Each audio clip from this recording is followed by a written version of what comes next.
সুনীতি মুখোপাধ্যায়ের লেখা মা আসেন পাঠ করছে।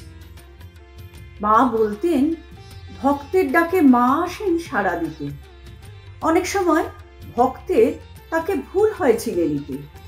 তাহলে এমনই এক ঘটনার কথা বলি, শোনো তবে।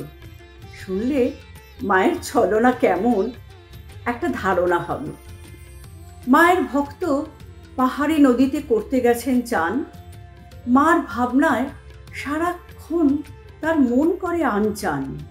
মনে মনে কন, মাগো এত কাঁদি, দিলে না তো দর্শন। শুনেছি ভক্তে দয়া করো তুমি, বুঝি না মা তা কেমন। হঠাৎ হঠাৎ মায়ের ভক্ত দেখেন এক সে কিশোরী এসে তার পাশটিতে কাপড় চোপড় কেচে চলে হেসে হেসে।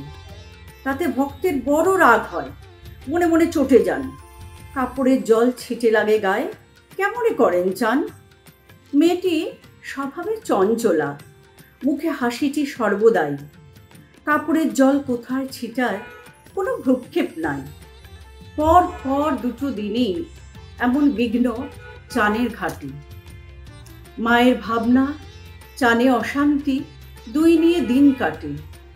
তৃতীয় দিনেও ভক্ত দেখেন চানের সময়টিতে সেই কিশোরীটি কাটছে কাপড় ছড়িয়ে জলের ছিটে। মায়ের ভক্ত খুব রেগে যান, হলেন ধৈর্যহারা। বলেন, তোর কি আক্কেল নেই? তুই বা কেমন ধারা? দেখছিস সাধু চান করছে আর তুই তাল বুঝে কাপড় কাচিস? আর কোনো ঠাই পাস নাকি তুই খুঁজে? ভক্ত সাধুর অভিযোগ শুনে একটি কথা না বলে কাপড় চোপড় গুছিয়ে হাসতে হাসতে সে গেল চলে। রাত্রিরে শুয়ে ভক্তের মনে একই সেই তোলপাড়। মাগো এত ডাকি, তবু দেখি তোর দেখা মেলা হলো ভার। সেই রাত্রেই ভক্ত স্বপ্নে দেখলেন সেই মেয়ে হাসি মুখে আছে চেয়ে। ভক্ত সাধুকে বলে সে কিশোরী অভিমান মাখা সুরে, দেখা তো দিলুম, চিনলি না তুই, তাড়িয়ে তো দিলি দূরে। আহা, সে সাধুর ঘুম ভেঙে যায়। সেই ঘাটে যান ছুটে। কোথা সেই মেয়ে? তার সন্ধান মিলল না মাথা কুটে।